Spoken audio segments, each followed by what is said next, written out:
Good afternoon, everybody. How you doing? Welcome. It is Stupid Computer Day here around Disruption Network, but we'll manage to get through. It is me, Z. You can follow along on all Disruption Network social media platforms. We're live on Facebook. We're live on Twitch, and you can also catch us on YouTube. Shout out to the sponsors. If not for the sponsors, this podcast isn't possible. Thank you to EJA Moving Services, the professional movers. When you're ready to move and relocate, hit up Eddie and his fine staff at 315-335-0516, EJAmoving.com. They give you free boxes, they pack up your boxes, and they bring those boxes wherever they need to be brought to. Give them a call today, 315-335-0516. Tell them Uncle Z sent you. Also, shout out to Joey's at 307. It's 307 Mohawk Street. If you want a good meal this week, give them a call. Get a reservation today, people, because they're filling up fast. It's 315-864-3527. Thank you to Utica Coffee. Thank you to my attorney, Dave Longaretta, who's been keeping me out of trouble since like the early 90s. Give him a call if you need legal advice. It's 315-735-6162. Thank you to my good friends over at Saranac. Give a shout out to Billy the Liquor Guy. Billy the Liquor Guy is an author of the book called Under Too Long. It's a book about undercover agents busting the bad guys. You can get it on Amazon or wherever you get your books. It's a very action-packed book. Check it out. And shout out to Ballsy, ballwash.com. Use promo code members only. Get yourself a 15% discount. Get you some hygiene for your groin area. Joining me today, sure, that's where I click in, the hygiene for your groin area, huh? Rich, I feel like I should turn you on to some nut rub, bro. You would really love it. It's changed my life. Nut That's rub a sentence I never thought I'd hear. Turning me on to some nut rub. We got my friend Sirsy on the line with us today. How are you? It's good to see you both. It's great to see you too, Z. Thanks so much for having us. How was your quarantine, your corona? How did that work out for you guys in the last 20 months or whatever? It's been interesting. It's it started out very dark. I can't speak for you, but for me, I was Pretty dark. Pretty depressed, like everybody, and it was tough to get out of bed and try to be a functioning member of society. And then we started doing these live streams, and we had people tuning in to see us every week. And Rich started watching these YouTube tutorials and learning how to do special effects on the live streams. And people started expecting us to do more and more, and which was good because it gave us purpose, because we felt like we have to get up and put on this great show, and it has to be better than last week because people are tuning in, and it helped lift some of the darkness for me. And it ended up being this really cool community that gathered with us every week and helped us, and then started talking with each other, and they kind of helped each other through the whole situation. And then when we started going back to touring, they created this Facebook group, and they all still chat and kind of support each other and help each other. And so that's kind of a cool side effect to come from it all. Were you guys using a green screen? Because I checked in on a few of your live streams. So you were in front of the green screen. Yeah, we got, the room that we were in is kind of our basement studio, and it has bright blue walls. And then one day I was messing around with OBS, which is what we were using for our live streams. And I was like, oh, they have a chroma key where you can just block out or knock out the background. And so I knocked out the blue background, and it worked surprisingly well. But then, we decided to spend $20 and ordered a bunch of green screen curtains on Amazon. And so then we started doing we did a Star Wars show, and there were spaceships, and we now own weird. We now own over 20 wigs because we started doing theme shows and skits. We did an 80s theme show where we did a bunch of songs from the 80s, and we did some of our songs in the style of the 80s. I'm sure we jumped the shark about a month in, but we kept going anyway. And that's what happens when you're left in a basement with just one other person with no one to bounce ideas off of. You just get really freaking weird. So, was there at any point you two wanted to choke each other? Oh yeah, for sure. We actually wrote a song about it. Really? We have a new song of ours that's called 7 C's. It's not specifically about choking. No, just the struggles of being together, locked in a room during the pandemic. Well, people ask us all, it's because we're married, and people say, how do you guys tour as a married couple and not want to kill each other? But And we've been doing that for 20 years. Yeah, amazing. But we have changing scenery when you go from town to town and city to city, and you have adventures together. When you're just in the house every day, every waking second, working together, living together, it was definitely trying. And I talked to some other people, and I know we're not the only couple that went through that in the pandemic, but we wrote this song called 7 Seas about, like the ups and downs of trying to be in a relationship and having your whole world basically like the rug pulled out from under you. Like, I thought I kind of like did this analogy of like when we're on tour, it's like we're out at sea and all of a sudden we're on land and we don't know what to do. Like we don't know how to act. And it was weird. It was definitely a struggle. I mean, we made it through, but there were some rough days. And the love is stronger than ever, right? Yeah. I mean, we were best friends through it all, but best friends can fight like, yeah. Well, you two are such road warriors. You're out there all the time. I mean, how many shows a year are you performing? Like 300 shows a year. So it must have been difficult for you two to shut it down like that. Yeah. Yeah. I mean, it was, we try not to complain because, we did go from having a lot of, I think we canceled 200 shows just in the remainder of 2020. But, we were together, we were healthy. Yeah. So trying to keep that in perspective and we try not to be too woe is me. Because we knew that eventually, things would turn around, and they're kind of slowly getting back to normal. I mean, their booking is still very weird, as we tour out in different parts of the country, because there's all these different, pop-up, outbreaks of Delta and everything else. Every city has like a different like personality concerning COVID. So it's interesting as I'm trying to book us. Some places are, oh yeah, sure, we're going to book you and we just do vaccine only shows and we require masks and all safe and everything's fine. And then some cities are like, oh no, we're not doing music yet. We can't do music yet. We're too afraid. And it's just interesting, like, because we know what it's like in New York, but we don't really know what it's like anywhere else. As if the bookings weren't hard enough. Now there's another whole level of just dealing with COVID. So it's been weird. Yeah. The other thing I've noticed too with a lot of the venues, the times have changed. As far as like it used to be a late gig, a headliner would go on at midnight. Now you're playing at 7 o'clock at night. You must. And we love that. Yeah, we do. We do. We've been doing it for 20 years, so we're not teenagers, and neither are our fans. So we're not really complaining about the earlier times. I feel like our fans have been asking us for years. Can you play earlier? Especially if you're the headliner and you're not going on till 11 o'clock. Sometimes that's off-putting to some of our fans. So now to go on at 8 o'clock or even earlier, it seems like a win-win. I feel like venues are kind of embracing it and saying, maybe we didn't need to be open till 2 a.m. Yeah. How do you feel? Do you like it? Oh, I love it. Yeah. I absolutely love it. You could go home at a reasonable hour instead of being home at 4 o'clock in the morning, Yeah. It's kind of nice. Yeah. Absolutely. It's definitely kind of nice. The other thing I've noticed too with bookings, and Melanie, you could probably answer this because you're doing the booking, is the times. Usually you're booking way out in advance. Like you'd be booking for next year now it seems like it's booking like month to month. Is that something you're falling into too? Yeah. Yeah. It depends on the city. Like, this is the first time we're going back out to California. We're trying to book a tour out west to California and Seattle and stuff again, because we had 2 trips out that way in 2020 that were canceled with the pandemic. And so, we waited until things appeared to be safer.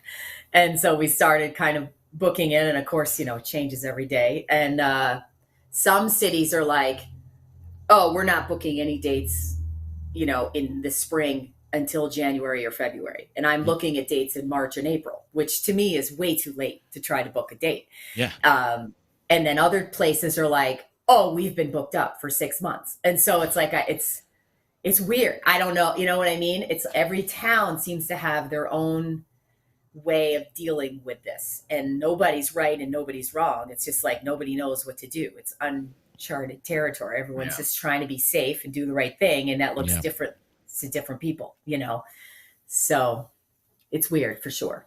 Now you guys are out playing the clubs again. Are you doing meet and greets? Are you talking to people, or are you keeping your distance from people?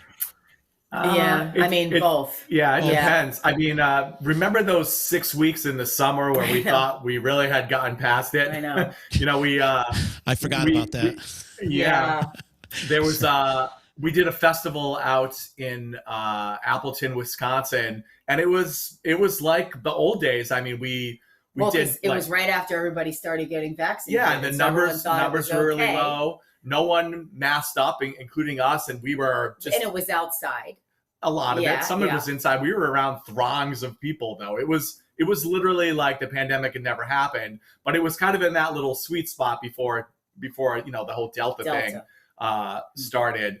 But since then, we were in Florida for a month, and we were basically just masking up when we were loading in and when we were talking to people selling merch. Like whenever we're not on stage, we mask up and we try to distance. And, we're big huggers and we don't hug anybody anymore, which is super hard. I do this thing where I hug people with my eyes.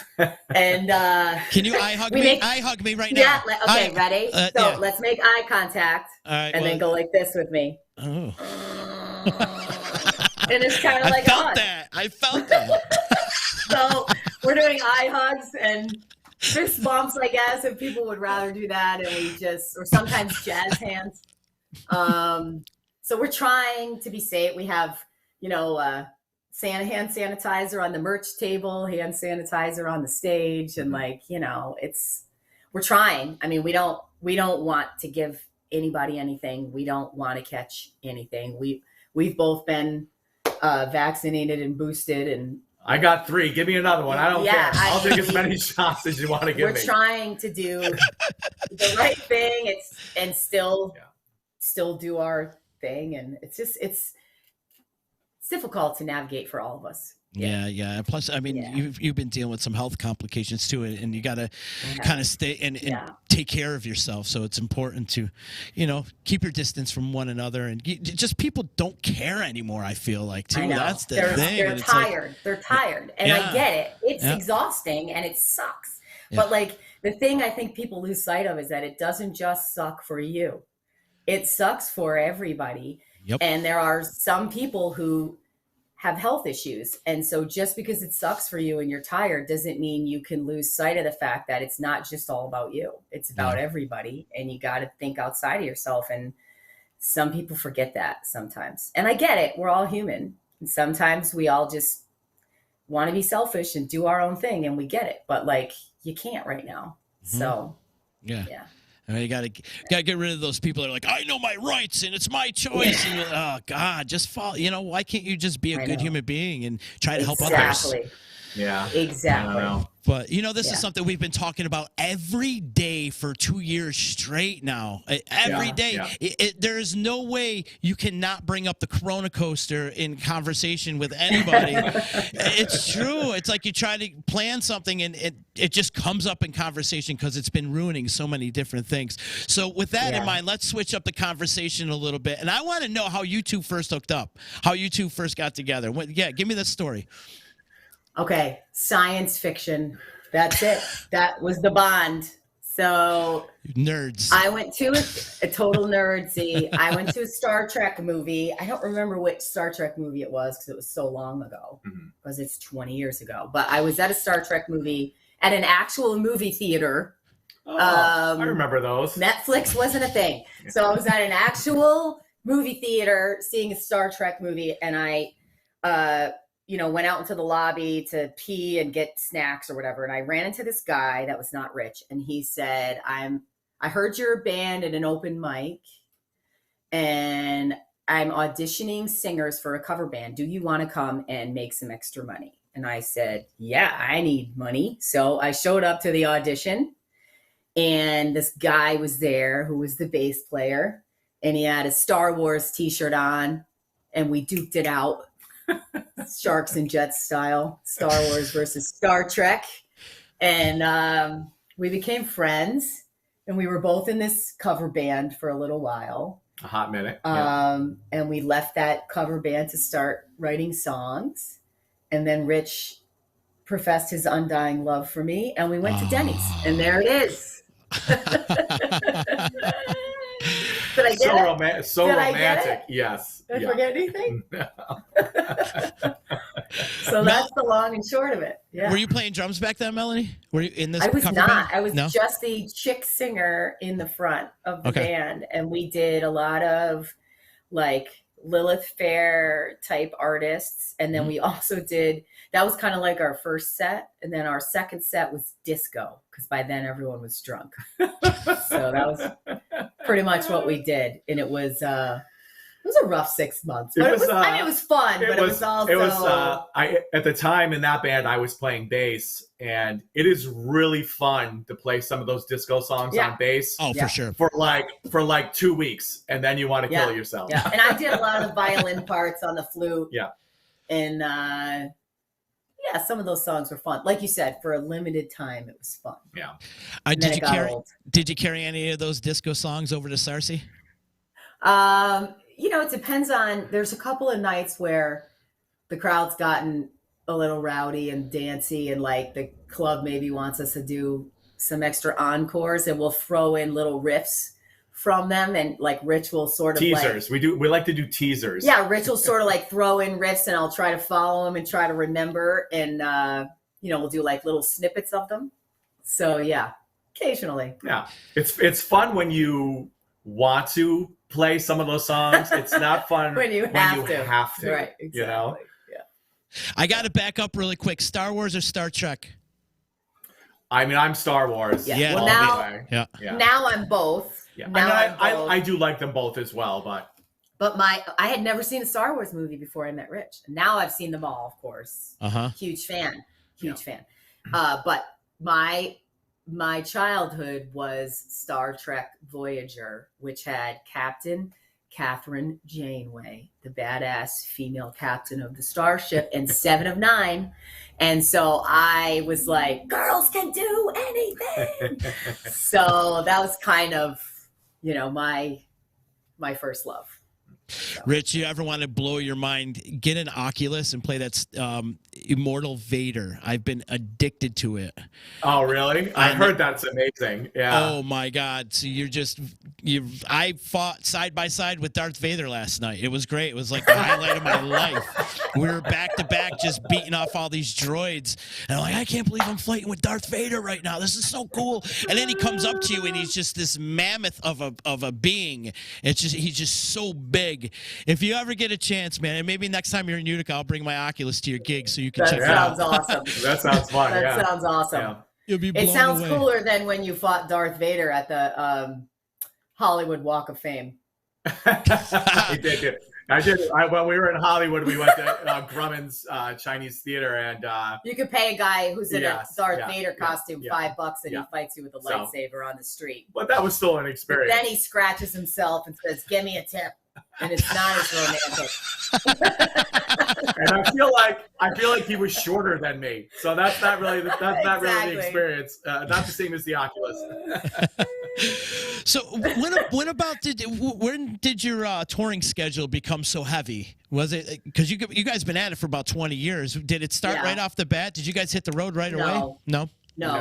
Definitely more local in the beginning, and then it kind of became regional, and then I would say after about five years. Yeah. At the 5-year point, I think we were doing most of New England, and then a couple of short trips like to DC and back.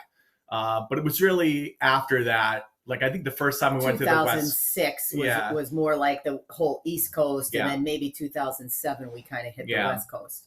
It wasn't until we were signed with a label for a very short time, and they actually booked our first West Coast tour, and that kind of like lit a fire under us. And then when we decided to emancipate ourselves from the record label, we continued to book out West. But they did show us that first thing was possible. Although that tour was a disaster. It turns out Melanie is really good at booking the band. much to her dismay. I'm motivated because I enjoy eating on a regular basis. So. You guys are definitely road warriors, and you've hit the road. I mean, how many shows have you played in a year? What's the most you've played in 1 year? I think it's like 270. Wow. It's probably the most around that. I mean, for a while we were doing a double dipping thing. We were doing two gigs a day. Got to the point now, I think we're can't do that on average between like I'd say 200 and 220 a year. Yeah. I mean, that was obviously, the couple of years before COVID. But we're ramping back up. So And you two have always been do-it-yourself type of band, no help with a record label or do you have management or an agent or anything? I mean, Mel, you're doing pretty much all the booking, Yeah, it's pretty much just us. We have a small agency that'll help us with a couple of things, but I mean, we 99% me that does the bookings, and we have no management. I mean, again, we had that for a short time with the label, and we made some really great contacts through that. One of which was this producer, Paul Q. Coldery, who produced our last bunch of records. So even though we're not with the label, we still get to work with him. And that's been great because our records sound a lot better because of him. So, we did make some really good contacts, but it turned out that they really just lost us money. They didn't make us money. And so it didn't make sense for us to continue to do things with them. But we learned a lot. We paid for an education in the music business. It's an experience. It's one of those things as a musician, the brass ring is always getting signed. So I feel happy that we went through it. But after, I think it was about 2 years, we were just at the point where we were like, we need to get out of this and move on and do things ourselves, because that's just how we roll. And with all the technology too, you don't really need it. You can do it all yourself. It's at your fingertips. We all have one of these things, it's right at your fingertips. And doing it yourself. What kind of advice would you give a band that's up and coming that wants to do it themselves? Like, what kind of advice would you tell the young kids? I would say, the number one thing to keep in mind just for your emotional well-being is to always remember why you're doing it. Like, you are always, well, at least I think everyone goes into playing music because of joy. Like, you get joy from playing music, and you get joy from playing music for other people because you want to bring them some sort of joy or elicit some sort of emotional response. And so it's hard sometimes when you get into the nitty-gritty of the business side of it. Sometimes you lose sight of that. But at the end of the day, if you're still getting joy from it and giving someone else joy from it, then you're doing it right. No matter how many rejections you get, no matter how much hard stuff that you have to go through in this career side of it, as long as the joy is still there, you're doing it right. And so it's just hard to keep that in mind sometimes, because I think sometimes people go into it naively and think they're going to do it for fame and fortune. And that's most likely not going to happen. And it has nothing to do with how good you are or how hard you work. Some of that is just luck and timing. And so as long as you still have the joy, you're on the right track. I love it. Since you're talking about joy, I want to switch it up a little bit. I want to know the shittiest gig you've ever been on. How to narrow that down. Shall we talk about Wizzy? Wizzy was pretty bad. Wizzy was pretty bad. That was up there. Why don't you tell or did you have another one? No, I was just thinking. We played a sort of private function for a large group of people. The Navy. I think it was the Navy. It was the Navy. I didn't know if you wanted to throw that in there. Oh, well, it's not the Navy's fault.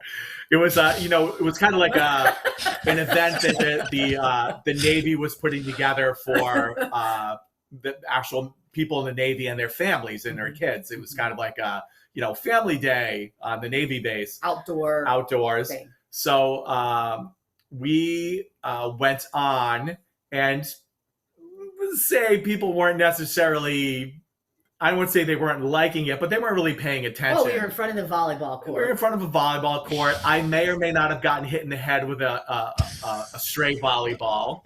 which is always a little, Could have used that ball care that day. But I think the most humiliating thing was when we were done, we discovered we were just the opening act for Wizzy the Clown, who did like magic tricks and jokes. And let me tell you, he was a terrible clown. Balloon animals. But he crushed it. He was like killing at this event. Yeah. So Wizzy gave us this little business card, and we keep it in the van just to keep us humble after. If we ever start to feel really good about ourselves, we think about that day when Wizzy lit up that crowd, and we went over like a fart in church. Yes. And we had actually a pretty bad gig this year. On the trip that we did out to the Midwest during the 6 weeks.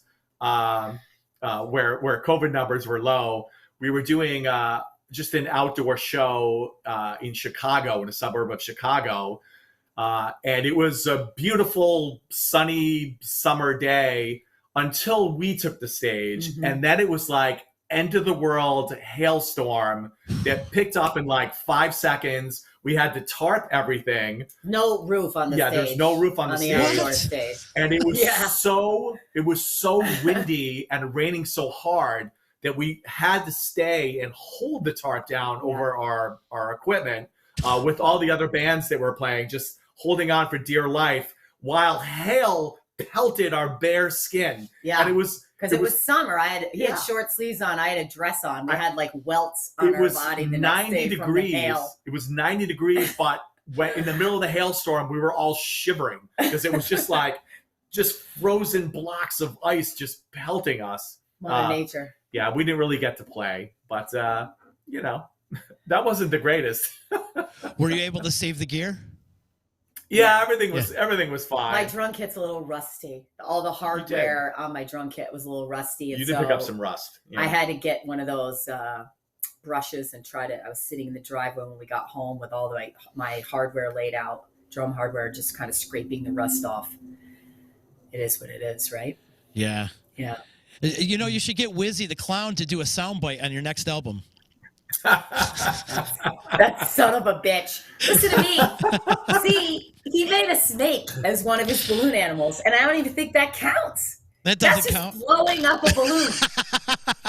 Did he draw a face on it or something? Yeah, but it's just a log, basically, and he's handing that out, and people were going crazy.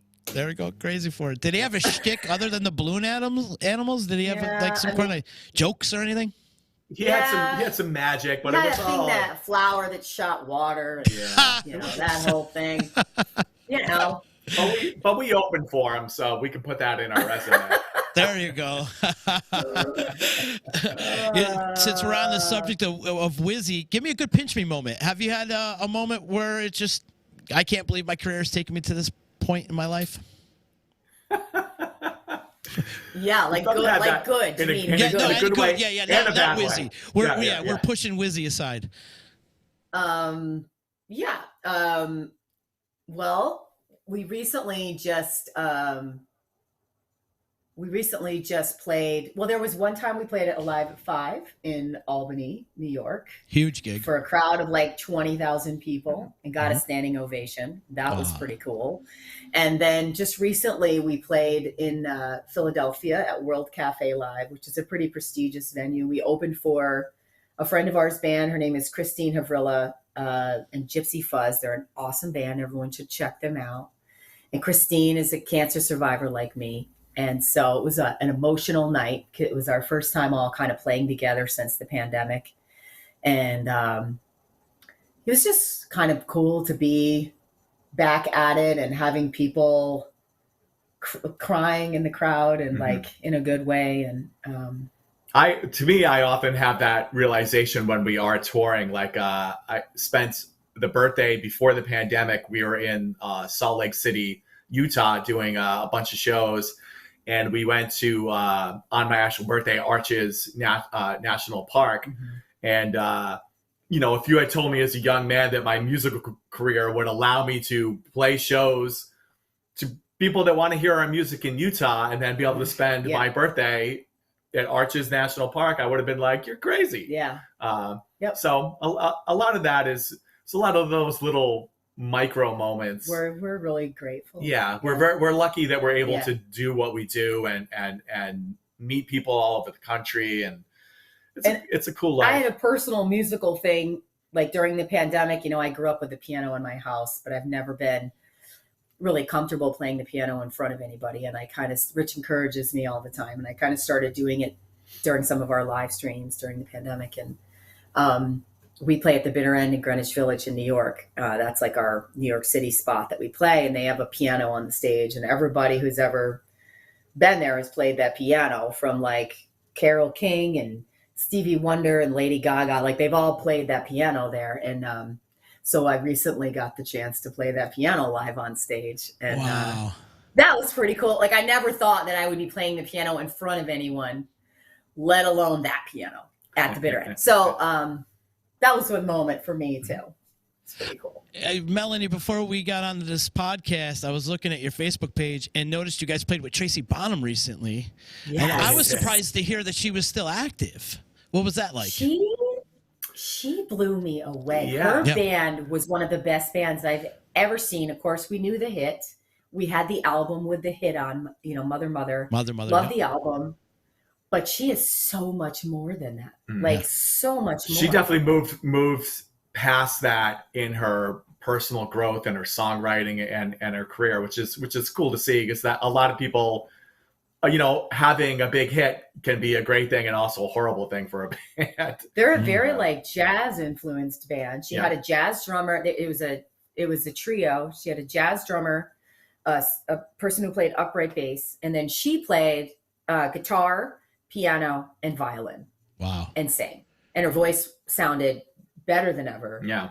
And they were so kind, very, very nice people, and just put on an amazing show. I mean, if they're coming anywhere near anyone, you should go see them, because they are seriously amazing. Yeah. And as a kind of related pinch me moment to what we were just talking about, the person that produced her first, or not her first record, but the record with Mother on it, her big hit song, was actually Paul Q. Coldery, who has produced our last 4 records. And he also did Radiohead's Pablo Honey, did Hole, Live Through This. He did a lot of, he did a lot of records that Melanie and I actually own. Love, So that was actually a very cool, and that was a really good hookup from the label, and just having that relationship with him, we feel really comfortable with him. So that's been kind of just a nice pinch me moment for me, just that we get to work with Paul. Yep, for sure. What would be your ultimate opening slot? Who would you open for? Paul McCartney. But yeah, Paul McCartney. Yeah, me too. He's absolutely. Not taking our calls. So. Damn you, Paul. But he's for us like God. Yeah. He's God. Yeah. So. I'm glad you bring up Paul McCartney. Have you guys watched Get Back on Disney Plus? No, but so many people have been messaging us about it. They said it's awesome. It's incredible. You'll love it. And all I'm going to say is poor George Harrison. That's all I'm going to say. I feel bad for George. Yeah. But if you get a chance, check it out. And the other one I love too was the one that Rick Rubin did with Paul McCartney, 3, 2, 1. Have you seen that one? We did not see that either. No. That one's incredible. Catching up to do. You do. It's really cool. Rick Rubin and Paul McCartney sit in an isolation booth. They sit in a studio and they go through each track and kind of pinpoint and just, if Paul remembered doing this and doing that, and it's just an amazing. He gets emotional too. So if you get a chance, check both of them out. 3, 2, 1 was really, really well done, and Rick Rubin getting to going through those songs with almost like looking through a microscope. It was really interesting. And then with this Get Back thing, it's like you see Beatles creating these songs that we've heard for 100 years, and you see these songs in its infancy stage, and it's just such an amazing documentary. Check it out if you get a chance. Yeah, we will. We have some time. For sure. I'm hanging out with Sirsy. We are live on Facebook. If you're watching on Facebook, please click the share button. Robin's saying hello to you guys. Robin from the Trail. Hi, Robin. She's saying hello. We love Robin and the Trail. Is that how you guys got your foot in the door in Utica, was through the tram? I think so. Also, Yeah. We did a lot of shows with those guys. Yeah. Yeah. I think that's probably our first show that we ever did was the Tram. Yeah. And, yeah. And then we played at Utica Music Fest. Yeah, that was fun. That was a lot of fun. I don't remember. It's as I like to refer to those years as my blackout years. #, my blackout years. Judy's checking in too, saying great to see you, Mel and Rich. Merry Christmas. Looking forward to seeing you guys at Woodland on February 13th. Yes, absolutely. Excited for that. We're going to be the day before Valentine's Day.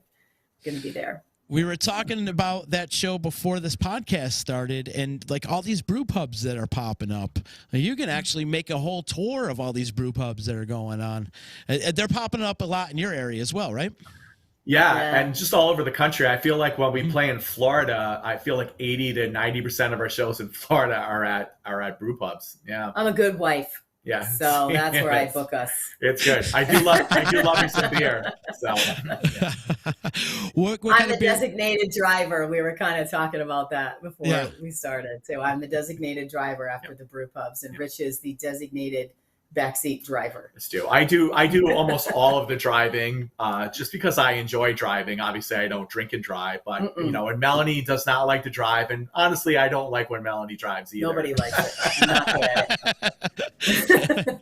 But she will drive us back to the hotel generally if I've had too many at a place. So, what kind of beers do you prefer, Rich? I like the beer flavored ones. Those are my favorite. I love them all. I mean, I go through all the seasonal thing. I mean, I love this time of year the porters and the stouts, and you know, I love a good IPA. I basically rarely have met a beer style that I don't like. You're not a big fan of the bourbons. I don't like the bourbon barrel stuff too much. I don't like I guess reds too much, but sours. I love the sours. I'm not into either. So apparently there's quite a few that I don't like. See, I know. I pay attention. You're a good wife. I'm a good wife. See, yeah. Mel, do you not drink?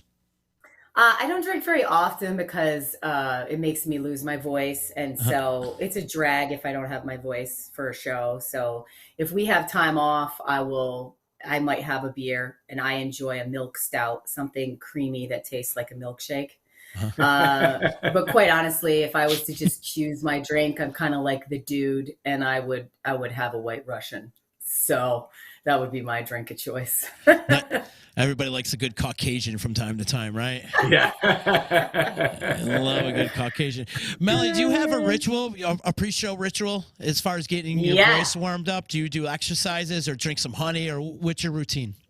Yeah, I have a warm-up, a vocal warm-up. I took voice lessons with a woman named Mimi O'Neill out of Albany, New York, who is just like the Yoda of singing. She's awesome.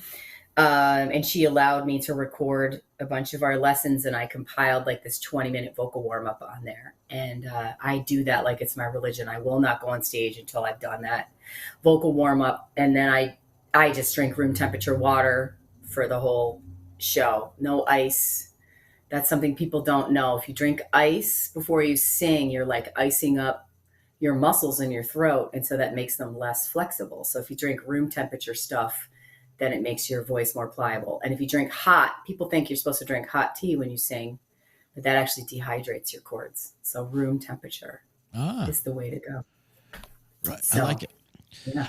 Everybody has a different exercise, a different way of warming up. What do you do? Do you do something? No, I can't sing. Me neither. I do nothing. I drink more tequila. That's my warm up. I've heard Melanie's warm up so many times, like I could probably recite it just because I've been doing it for a long time. There's one part where I don't know what the exercise is, but she says, "Beam, beam, beam," right in the face. Right in the face.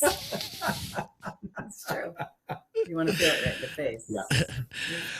Nice. Would you guys ever open or play with another band, as far as like other members of the band, or it's just going to be strictly you two forever?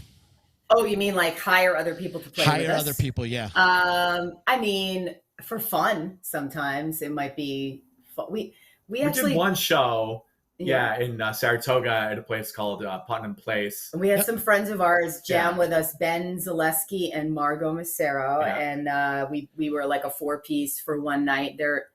the two of them they're both young babies that graduated from Berkeley, that they could play anything, any instrument you hand them with their eyes closed. They were amazing. So it was super fun to do that. So yeah, maybe from time to time we would do that for fun. Oh, and we've had actually Lisa and Lori Brigantino played with us at the bitter end. And Tommy Miliotto, Lisa's husband, played with us at the bitter end as a full band for one show, which was super fun. They did harmonies with me because Rich doesn't really sing at all. And so it was really fun for me to have people to harmonize with, and they're amazing musicians that I am. Like I always envisioned if we ever had the budget for it, and if we were touring on a different level, we would still want to do the core of our show as just the two of us, but it would be really fun to have someone come out and, play the drums on a song or two and have Melanie come out. Yeah. Like when I love the band Muse and seen them a couple of times. And often the singer, who is the guitarist and piano player, often will come out and someone else will play the piano, or he'll play the piano and someone else play the guitar. So it would be kind of fun to do that. Absolutely. Yeah. You guys are touring so much. You got any new bands you could put on my radar? Anybody you're high on right now? Do you want people from the area? It doesn't matter, wherever. Anywhere. Just some of your favorite bands right now. Are you thinking of the same band? Probably Fresno, yeah. Yeah. So there's a band called Cloud Ship. I got to write these down. Love them. I write these down, actually. They're the band that we've played with, one of the only bands that's most like us. But not. They're musically not like us at all. But their setup is similar to ours. Cloud Ship, all one word. They're from Fresno, California, and they're like a prog rock duo.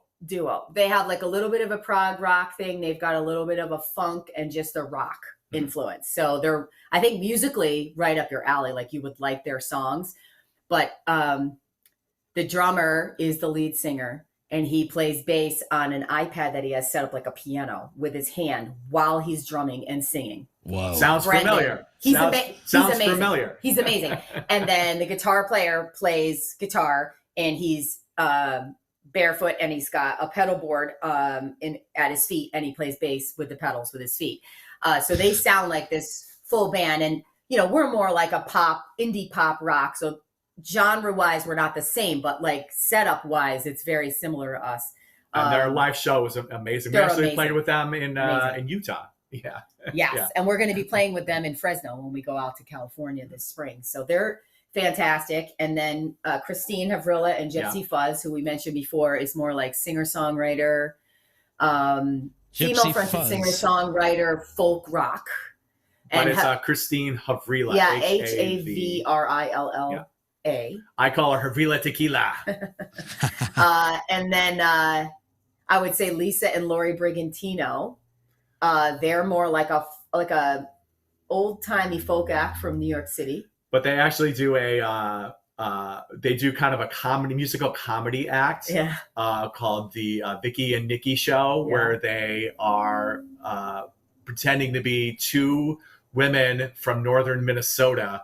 They have the accents and all that, but I mean, just the musicianship between the two of them is amazing. They each play like 100 instruments. They're actually doing a Christmas themed live stream. December 12th. Yeah, December 12th. Yeah. So.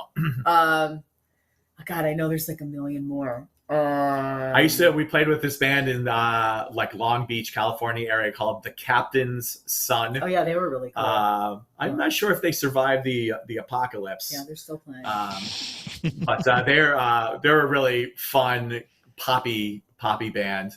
And from Utica, we don't have to turn you on to the Old Main. Everybody knows who the Old Main is, of course. We love them, and trying to think of like local people. How about in your region?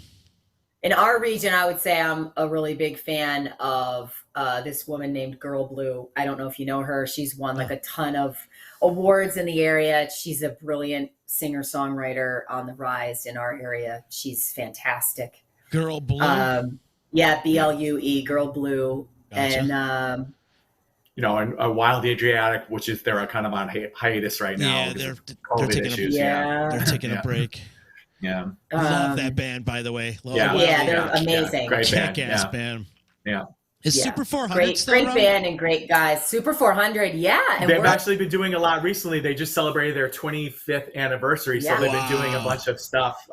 Huge fans of them as well, and we're playing together this summer at a thing at the Haven Music Festival in Schenectady. We're going to be playing with Super 400 and the Figs. Yeah. So that's kind of exciting. We're looking forward to that this July. Doing that.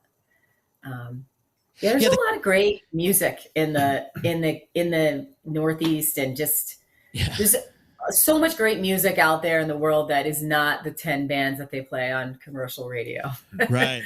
Well, we could go through all of upstate New York, start from Albany all the way over to Buffalo, and probably name 10 bands from each city that are kick-ass and could be heavily played on any playlist that is out there and available. Yeah. So much great music. And then with, of course, with technology, it's so easy to seek it out too, which is awesome. What's future plans for Sirsy? What do you guys got going on? You got some gigs? You're going to record an album? What's happening?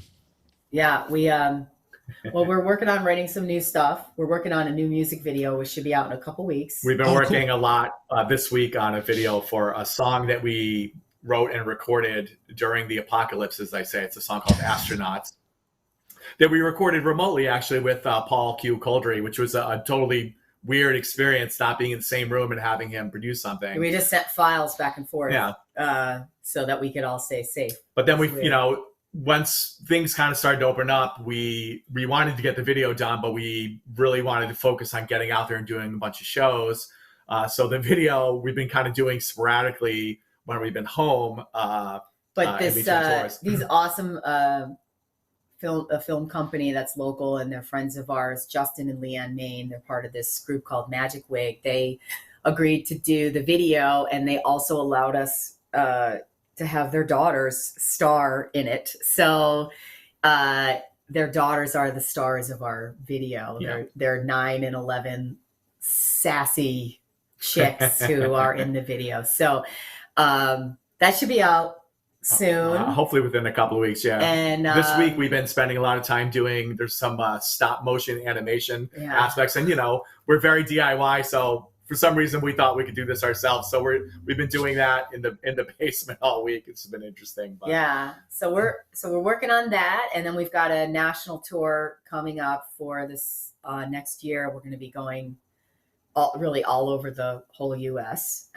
We're leaving January 3rd, and we're going down the whole East Coast, Florida and back, and then we're home for like a week or two, and then we head out west for almost 3 months. So we're doing mostly our full band shtick, but sometimes we have some storyteller, stripped down acoustic shows. We have one of those coming up at the 443 in Syracuse on December 30th, and Cafe Lena in Saratoga on January 1st.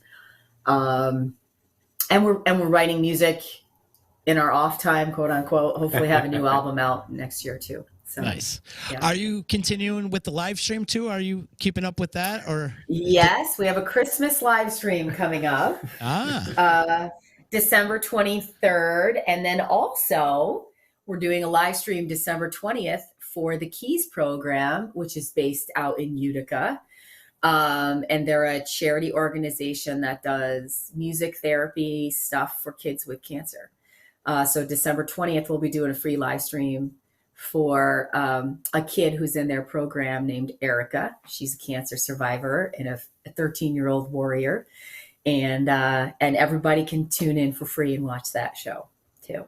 So amazing. And it's good that you help out. And Melanie, you're one of the toughest girls I know. You've battled it a few times, and and much love to both of you. Seriously, it's been a struggle, and then with COVID hitting and everything, and you guys are still at it. So it's just a testament of the type of people that you are, and you guys are warriors yourselves. So keep it going. I love seeing it. How could people find you online if they're interested in checking you out, if they haven't checked you out already? And if they haven't checked you out already, what are you waiting for? But how can they check you out? For the latest updates, you should definitely go to our MySpace page because I update that almost every day. I thought it was LinkedIn, really. LinkedIn, maybe. We're at Sirsy.com, SIRSY.com. And then there's links to our Facebook and Instagram. We all just that started happy a stuff. TikTok. I had to have my friends' kids tell me how to do that. We don't know what the hell we're doing with that, but we're working on it. And Twitter, we're on all the things. Yeah. Spotify, everything. We're on all the everywhere. things. YouTube. Rich, before we get out of here, give me your best TikTok dance. Oh my God! There's no. How do I cut the feed to this? I got nothing. I got nothing. I feel like that's the thing. My TikTok. As you slowly fade out. I love it. I love it. You guys, thank you so much for taking the time. It's great to see you. And coming up on February 13th, the day before Valentine's Day, you guys will be at Woodland for our local listeners. So make sure you go out and support that. I love what Woodland's doing. And do you guys plan on playing there in the summertime, maybe outside? Absolutely. Yeah. Yes, we love the outdoor space there. Yeah, cool. Yeah. Well, it'll be great to see you guys in person, and it was great to catch up with you both today. And much love to you both, and keeping on and doing your thing. You guys are road warriors, and I love what you guys are doing. So keep it up. Proud of you guys. Thanks for everything you do for the music scene too, Z. Thanks for being you. I'm trying. I just do it. It's fun. And if you got anything coming up, please use my platform. I tell all the bands all the time, please use my platform. It's what it's here for. We promote. We get the music out there. So if you got a new song or a video, hit me up, please. Okay, and congrats. I see you won a Sammy too for the thank you. For the series. Congratulations. Yes. Thank you very much. That was fun. I don't remember accepting the award, but it was a fun party. It was a fun party. But much love to you guys. Thank you to EJA Moving Services, Joey's at 307, Utica Coffee, my attorney Dave Longaretta, Saranac Brewery, Billy the Liquor Guy, and Ballsy, ballwash.com. Rich, I got to get you some nut rub, man. I do. It'll change your life. It will. And the ball wash is good too, because the ball wash you use in the shower, but with the nut rub, it's the anti-chafe and the anti-sweat. And your groin area will smell forest fresh. I'm all in favor of it. Yeah. I'll send you some samples. May the force be with you. You guys, I'll see you on February 13th. I'm definitely going to come out to say hello. So great to see you both. Thanks again for taking the time. See you too. Peace. Happy holidays. Have a good day. Bye.